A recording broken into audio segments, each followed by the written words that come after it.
వక్ఫ్ board సవరణ బిల్లుపై కేంద్ర ప్రభుత్వం సంయుక్త పార్లమెంటరీ కమిటీని ఏర్పాటు చేసింది.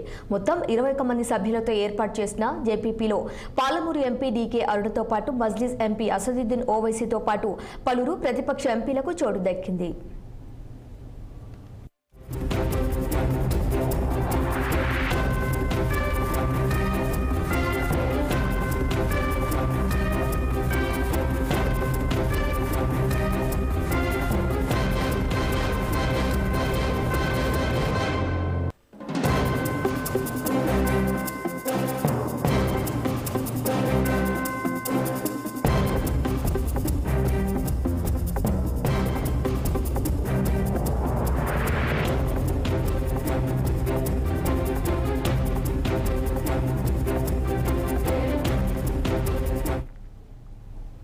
వక్ఫ్ బోర్డు సవరణ బిల్లుపై కేంద్ర ప్రభుత్వం సంయుక్త పార్లమెంటరీ కమిటీని ఏర్పాటు చేసింది.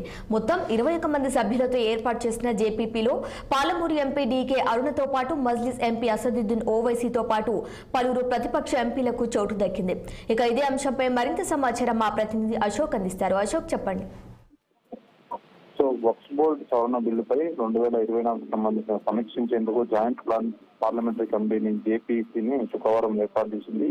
కేంద్ర పార్లమెంటరీ వ్యవహారాల శాఖ మంత్రి కిరణ్ రిజిజు లోక్సభలో జేపీసీ కమిటీపై మాట్లాడారు. ఈ కమిటీ దిగువ సభ నుండి ప్రభుత్వ ప్రతిపక్షం నుండి 21 మంది సభ్యులు ఉంటారని ప్రకటించారు. అదనంగా ఈ కమిటీలో రాజ్యసభ నుండి 10 మంది సభ్యులు కూడా ఉంటారని తెలిపారు. లోక్సభ నుంచి జేపీసీకి చెందిన 21 మంది సభ్యుల జాబితాను విడుదల చేశారు. అందులో ప్రధానంగా మహబూబ్నగర్ నుంచి డీకే అరుణ, పాలమూరు మహబూబ్నగర్ ఎంపీ డీకే అరుణ కూడా ఉన్నారు. అదేవిధంగా రావు శ్రీకృష్ణ దేవరాయలు కూడా ఈ జేపీసీలో ఉన్నారు. మొత్తం మొదటగా జగదాంబిక పాల్, నిషికాంత్ దుబే, తేజస్వి సూర్య, రాజ్ సంఘ, సంజయ్ జైస్వాల్, దిలీప్ సగ్యా, అర్జిత్ గంగోపాధ్యాయ, డీకే అరుణ, గౌరవ్ గొగోయ్, ఇమ్రాన్ మసూద్, మొహమ్మద్ జావేద్, మౌలానా నక్వీ, కళ్యాణ్ బెనర్జీ, ఏ రాజా, లావు కృష్ణ దేవరాయలు, దిలేశ్వర్ సమైతి, అరవింద్ సామంత్,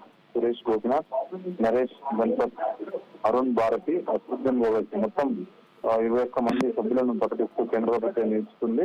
ఇటీవలనే వక్ఫ్ బోర్డు సంబంధించిన బిల్లును కూడా పార్లమెంట్ ప్రవేశించిన సందర్భంగా విపక్షాలు వ్యతిరేకించిన నేపథ్యంలోనే జేపీసీని ప్రభుత్వం ఏర్పాటు చేసింది.